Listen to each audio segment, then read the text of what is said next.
dkdynamite, and today we're going to be talking about both factions and TCMs, also known as Treyarch custom mutations, two features that never saw the light of day within Black Ops 4 Zombies. I've seen a lot of confusion lately as to what these modes were and why they were ultimately cut. Factions was much less of a quote-unquote game mode than Treyarch's custom mutations was supposed to be, and we'll be clarifying that in the next couple of minutes. But today's video is also sponsored by Raid Shadow Legends. If you're upset that factions never made their way into Black Ops 4, then don't sweat it, because factions are actually available for free in one of the top RPGs on the mobile market. If you're also a fan of crossplay, then Raid Shadow Legends also has your back, since this game is cross-device, which means you can play with the same user and switch between devices simultaneously whenever and however you want. The graphics also look ridiculously clean on a PC and do run very smooth on my new iPad Pro as well. I have some gameplay on screen for you guys. You can actually take part in faction wars, which allows you to upgrade and sacrifice different champions, fight with your teammate against another clan's boss, or even fight against one another. You can also face off against 10 different bosses at once to win new artifacts that'll help you guys become GOATs in this free-to-play experience. Now, what I like the most about this game is the endless replayability and the grinding factor this game has to offer, which most full-price games don't even offer to this day. So it's an absolute blast. With Raid Shadow Legends, you can also enhance your character in many different ways with varying rarity, which means there's always something to grind for even when you beat some of the hardest clan bosses. So be sure to click on the special link down below in the description, because if you're a new player, you'll get 50,000 silver and a free epic champion as part of the new player program. So good luck, and feel free to add me at dkdynamite on the app so we can get in a couple of rounds together and beat some bosses. But also let me know what you think down below about Raid Shadow Legends. But back onto factions and Treyarch custom mutations, two features that I've seen a lot of misconception about within the zombies community. We've even had leaks that were data mined that explained what these modes were. There were images that were going to be featured in these modes, and Treyarch actually made some official statements about at least factions before the release of Black Ops 4, and I'll put that on screen. So Black Ops 4 Zombies mode will have 4 factions, complete with their own quests and narratives, according to Jason Blundell, and the factions are the Bloodfaith, Tempest Novi, the Dustborn, and the First Legion. Blundell said the system will add a new layer to the Zombies experience, asking players who do you stand with and what does that mean as you progress along that path. So looking at factions as a feature or as a mode, however you want to describe it, I consider it a glorified calling system. So what I mean by that is weekly and monthly callings. We had plenty of leaks from very reputable people in the community who confirmed this. So you'd essentially join one of 4 groups,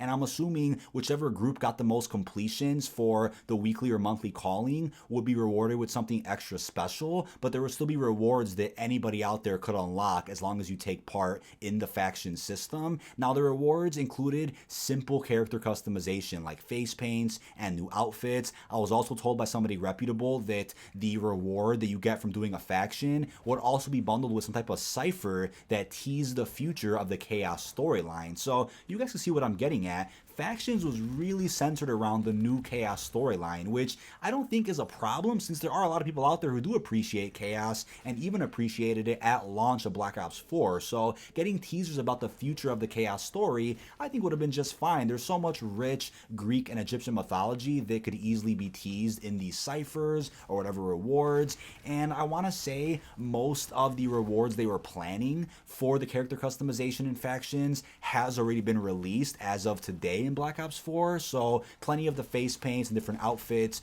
all of that good stuff has been reused somehow within the various operations of Black Ops 4. So yeah, I think some of the face paints that we see in Zombies now were definitely planned for factions, but some of the other outfits they had in mind were then reused for some of the themes of the different operations we have. So I think it would have been great to see different outfits on the Primus group and such, but based on how the description of factions sounds, it seems like it probably would have just been for the Chaos Crew. So if you didn't like the Chaos Crew, this feature ultimately would have been pretty pointless. And it leads me on to the next topic, which is the way Chaos was received probably determined that factions wasn't worth putting into the game. And it was said many times during different interviews and tweets that factions was coming along nicely and the feature would have been ready by the time Operation Spectre Rising came out. So it's kind of weird how at first it seemed like factions was ready, and they talked about it at the reveal event, but then they said that they didn't want to, blow their load all at once with Black Ops 4's release. There were already 4 playable maps at release, 3 of them being on disc, 1 of them being through the Black Ops Pass. Still quite a bit of content, but as the months went by, their statements started to change to something else, which is that factions really wasn't ready, and then they were saving it off for the next operation and the next and the next. So it kept getting pushed back, and what I'm thinking about that is either one of 2 things. So maybe factions was ready at release, but after the reception of the Halloween face paints, they realized, well, what the hell is the point of putting this feature in if we're going to be rewarding players with stuff that they just don't want? Maybe they started adding stuff to it, which obviously requires more QA testing, more dev time, so they had to keep pushing the release date back. But the other theory is that it probably was ready or somewhat ready close to release, and they probably had a release date in mind, which probably would have came out with Dead of the Night or something, but then they realized, well, Chaos isn't being received all that well right now. Everybody wants Ether, so let's somehow incorporate Ether into this faction system. Let's somehow tie this into the Ether story too, so maybe factions could have an impact on both the Ether and Chaos storylines in different ways though. So maybe you can unlock a feature which will let you put the Primus robes onto our Primus crew, right? The robes from Revelations. Maybe you can do that. And what I have to say about that is that the robes themselves, or the character models with robes, does work with Black Ops 4, right? Those models were made for Revelations, and Richtofen's model was reused in Blood of the Dead's ending. So yeah, they have those robes ready. That could have easily been a really cool reward for this faction system. So maybe they were adding stuff to Ether to make it work for players who liked both Ether and Chaos, or just one or the other. So that's something that I understand, right? And I agree with pushing that back to make sure that mode or feature accounts for all aspects of the community. But then looking at what happened, we got contracts towards the end of Operation Spectre Rising, and we all know how that goes. Reputable leakers did confirm that factions was replaced by contracts since Treyarch realized, hey, players want reserves, they want tier skips, they want plasma, they want all these good things, so let's just make a universal feature that accounts for all game modes in the game, including World League, which I do agree with. However, I don't agree with how the canceling of factions was handled, as I talked about before. Developers are paid to say certain things. They can't always tell the truth, right? Dan Bunting had to lie when he said that there was never a campaign planned for Black Ops 4. He was paid to say that, and he probably would have been fired if he said otherwise. That's just how it works when Activision is your boss. And we've talked about that before. There's literally gameplay proof that Advanced Movement was in Black Ops 4 multiplayer. There's gameplay proof of so many different things that apparently never existed in Black Ops 4. There's plenty of evidence in the files too of how the campaign would have worked. The cutscenes from Specialist HQ were literally from the original Black Ops 4 campaign. Do you really think that they would do CGI cutscenes for a glorified tutorial mode, Specialist HQ? No freaking way. Of course that was from the scrap campaign that they somehow were able to reuse for the glorified tutorial, and they somehow tied it into Blackout a little bit. They really clutched up on a lot of things. And same thing with Modern Warfare. Infinity Ward developers have to say certain things. They have to say something doesn't exist or something isn't true, but then you data mine the game and there's proof otherwise, right? That's just how game development works. Developers are paid to say certain things, and that's when we go into ethics, right? Sometimes things are legally okay and they're perfectly fine for Activision or these developers to do, but are ethically questionable, right? And I've talked about this a lot on stream too, right? A lot of decisions within the Call of Duty series that were ethically pretty fucked up, but legally obviously okay, right? Because there's no way Activision would allow something illegal to be put into their games or something illegal to happen with the development teams. Of course, everything is passed by their lawyers. It's Activision. They're a powerhouse in the gaming industry. Of course, everything they do is verified from one of their lawyers. But the Dark Ops Challenge was the final nail in the coffin for factions. As you guys know, there was a factions Dark Ops calling card. It was inobtainable for literally over a year. So people out there who had everything done in this game still couldn't get 100% mastery in zombies, because faction callings season 1 was something that had to do with Dark Ops, right? You had to complete all faction callings for season 1, you would get that calling card, but since there was no faction calling season 1, they then replaced it with something called One of Us, I think it was called, where you just had to complete half of all Dark Ops to get that one. But the original calling card, all of the facts,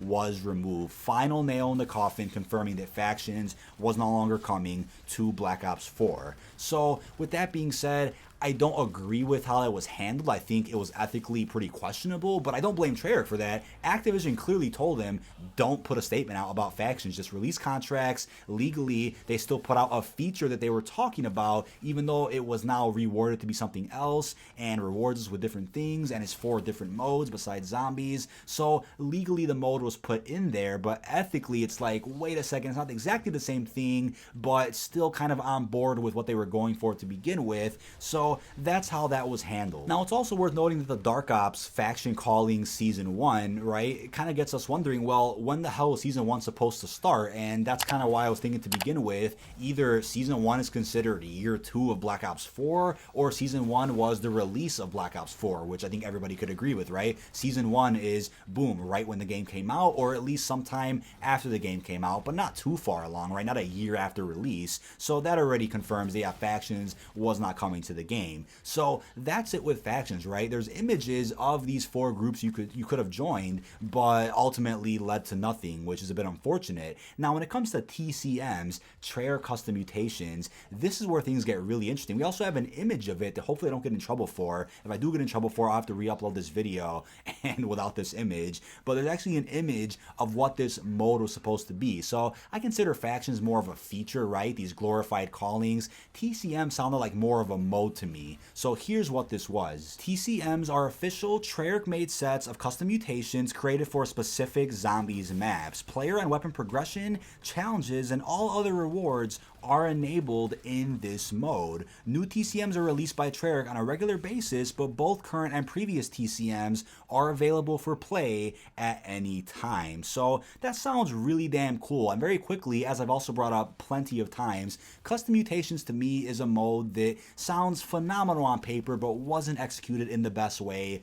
in game, right? It's essentially a useless feature to me now, because why would I really want to go into a game of custom mutations unless I'm trying to test something or use a certain weapon? It's a mode that just was overlooked by everybody, right? It would be cool if you complete an Easter egg legitimately once on regular, right? The regular classic difficulty, and then you unlock from there the ability to do any Easter egg you want using custom mutations, right? There would probably be issues with, you know, exploiting the system, having your friend come in who hasn't done it legit, and then helping him do it with mutations. I'm sure there would have been bugs and various exploits, but think about it, right? Being able to do any Easter egg you want with mutations set would make things so damn interesting, right? Creating endless replayability, endless stream topics, so many things you can do with that, on top of being able to level up in mutations too. Things that you can't do right now with the mutation system. So TCMs to me was a way that Treyarch could have utilized something already in game and make a really unique game mode out of that. So them giving us a set of certain mutations to use to get whatever the reward is, I think is such a great idea and would have made Black Ops 4 such a replayable zombies experience.